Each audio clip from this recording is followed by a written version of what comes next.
All your life, you've been told that being alone is bad, that if you don't have a partner, you're incomplete, that if you don't go out with friends, you're weird, that if you eat dinner by yourself, you're a failure. But here's the truth no one wants to accept. There's nothing more powerful than learning to be alone. Most people run from solitude because in that silence you can't hide behind screens, parties, or mediocre relationships.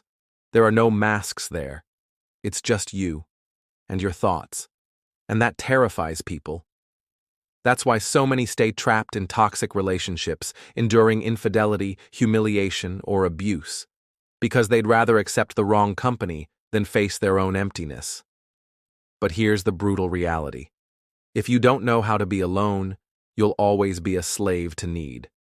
You'll always be vulnerable to manipulation, to blackmail, to dependence.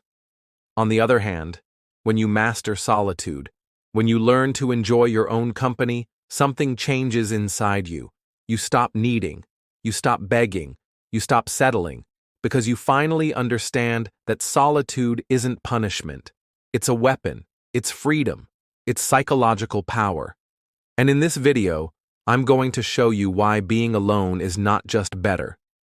It can become your greatest advantage in a world where everyone fears silence. Get ready, because once you finish this video, you'll never look at being alone the same way again. Since childhood, we've been trained to believe that being alone is a punishment. In fairy tales, the hero always finds his princess. In movies, the main character never ends up alone, because that would be a box office failure.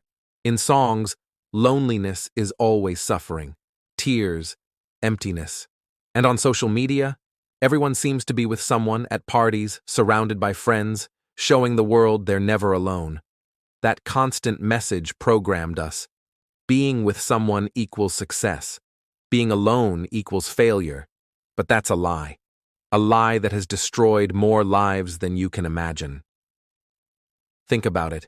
How many people do you know who stay in broken relationships without love just because they're afraid of being alone?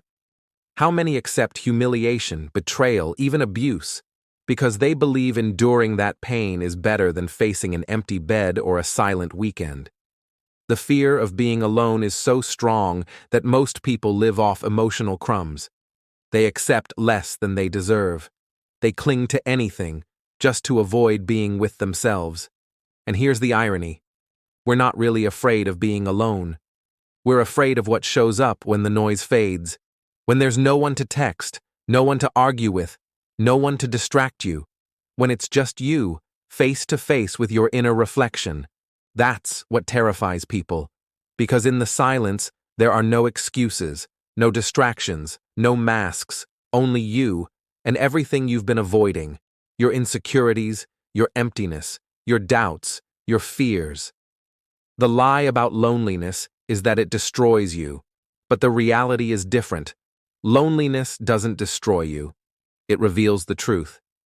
If you can't stand your own company, you will never have peace with anyone else, because you'll end up using others as anesthesia, as a patch, as a crutch. You'll look outside for what you don't know how to give yourself. And that's the start of dependence, toxic attachments, and relationships where you'd rather accept pain than face the void. Society programmed you to run toward others, even if that means running away from yourself. And that's the biggest trap. True loneliness isn't sleeping alone. True loneliness is being surrounded by people and still feeling empty. And that's the loneliness millions carry every single day. That's why this chapter isn't here to glorify solitude, but to rip off the blindfold. They made you believe being alone is weakness, when in reality, it's the doorway to your greatest strength. The lie is that being alone means failure. The truth is, if you don't face loneliness, you'll live surrounded by people, and yet completely empty inside. Silence makes people uncomfortable. That's why most can't stand being alone without music, without TV, without notifications. They need noise even if it's empty, just to avoid listening to what truly matters, their own mind. When you're alone and everything around you goes quiet, the harshest mirror appears, your inner self. That moment when you can no longer hide behind small talk, digital distractions, or the wrong company. There are no filters there, no masks, no applause, just you, and the truth you've been avoiding. People don't really run from solitude. They run from what they discover in silence. Because when everything goes dark, your insecurities start screaming. You feel your emptiness more intensely. The memories you buried come back. And the noise you once thought was unbearable is nothing compared to the echo of your own mind. That's where most people lose the battle. Because facing that internal mirror takes a kind of courage very few have. So they choose distractions instead. Going out with anyone, filling time with meaningless conversations, diving into relationships they don't even feel. They're not looking for love. They're looking for anesthesia. They're not looking for company. They're looking for borrowed silence. But here's the truth. Silence doesn't create your demons. It only reveals them. Loneliness doesn't scare you because it's empty. It scares you because it forces you to face what's inside. That's the power of silence. It strips your mind bare. And if you learn to endure it, if you stop running and stay there, listening to the uncomfortable little by little, that discomfort transforms into clarity. The greatest personal changes begin in those moments when nothing and no one can distract you. That's where true introspection arises, the kind that hurts, that burns, but also the kind that frees you. Silence as a mirror is not an enemy, it's a teacher. And while at first it shows you your wounds, if you face it with patience, it will also show you your strength. The one who learns to stare at that reflection without running away becomes unstoppable, because they no longer need noise to feel alive, nor company to feel complete. They master what most people can't stand, their own mind. Most people think freedom is about doing whatever you want, whenever you want. But the deepest kind of freedom isn't outside, it's inside, and it's called psychological freedom. What's the point of having money, traveling the world, living in luxury, if deep down you can't be alone without feeling anxious? What's the point of having thousands of friends on social media if the moment they don't reply to your message, you feel empty? The real prison isn't made of walls, it's dependence. Depending on someone else to feel loved, depending on a relationship to feel valuable, depending on external noise to avoid facing your own inner silence. That's not freedom, that's emotional slavery. Look at it in everyday life. People who tolerate abuse because they're terrified of being alone. People who cling to relationships that are already dead just because the thought of being single paralyzes them. Friends who never say what they really think because they're afraid of being rejected and left without a group. Where's the freedom in that? It doesn't exist. Because if you can't stand being with yourself, you'll always be chained to the fear of losing others. Solitude changes that. When you learn to enjoy your own company, you take your power back. You don't connect with someone out of need, you do it out of choice. You don't accept just anything, because you know you're fine on your own. You're no longer afraid to let go, because you understand solitude doesn't kill you, it strengthens you. True psychological freedom appears when you can look someone in the eye and say, "I don't need you, I choose you." That phrase is brutal because it destroys the whole system of dependence we were raised in.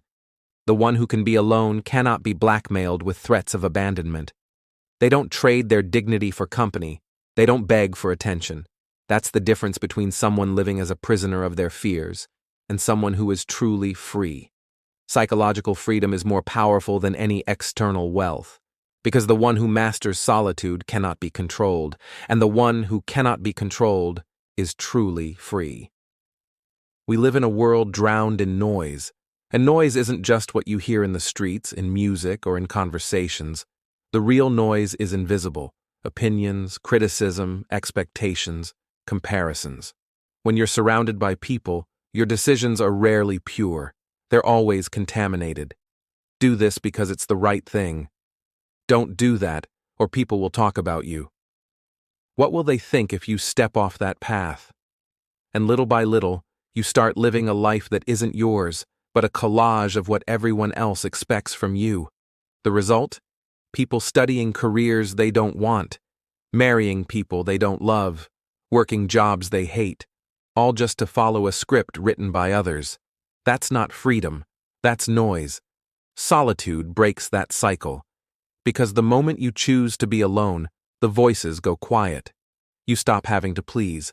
You stop having to justify every step. And you start hearing the only voice that never lies, your own. That silence can feel terrifying at first, because you're so used to deciding with a chorus behind you that when it shuts off, it feels like vertigo.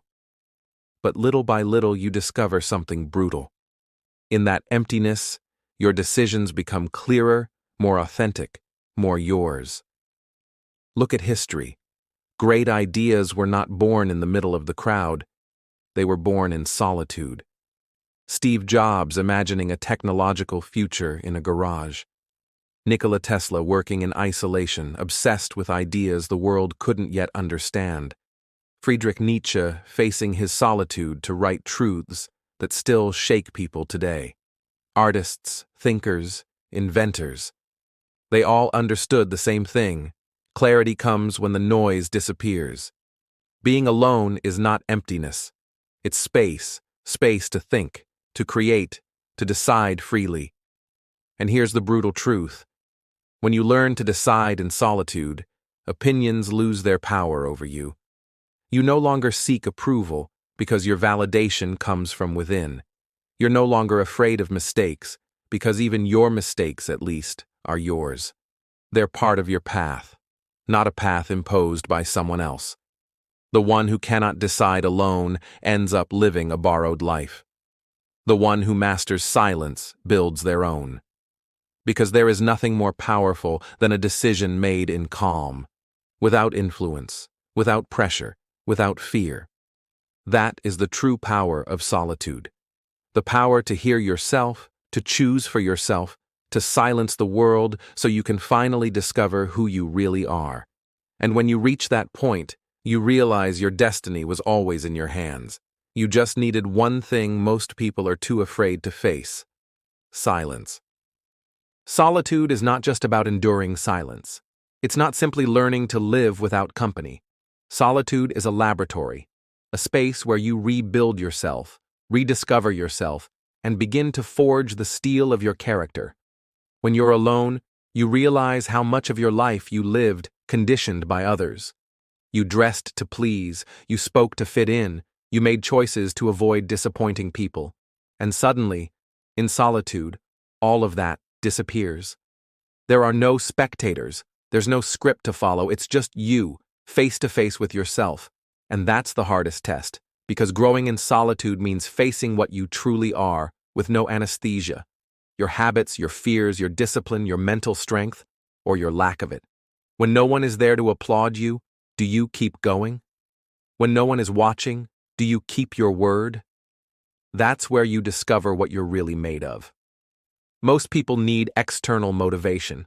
A coach to yell at them, a boss to pressure them, a partner to push them. But the one who learns to drive themselves in solitude becomes unstoppable. Because they don't depend on anyone else. They don't need an audience to grow. Solitude forces you to mature.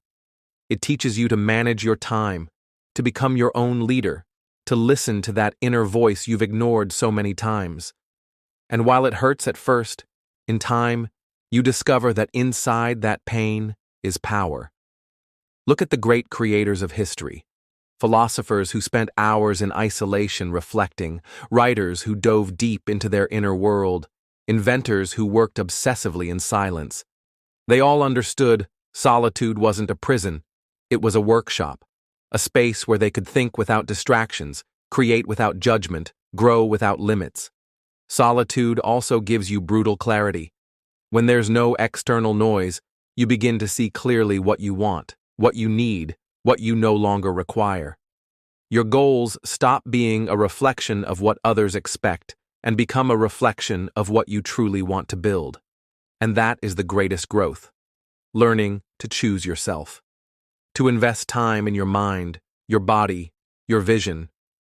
To realize that the one person you'll spend the rest of your life with is yourself. And if you don't strengthen that relationship, no other relationship will survive. Solitude isn't comfortable, but it's fertile. Every hour you invest in yourself, there is a seed that will later grow into discipline, into creativity, into mental strength. Because everything external can fail. You can lose money, a partner, status, friendships. But what you cultivate in solitude can never be taken away.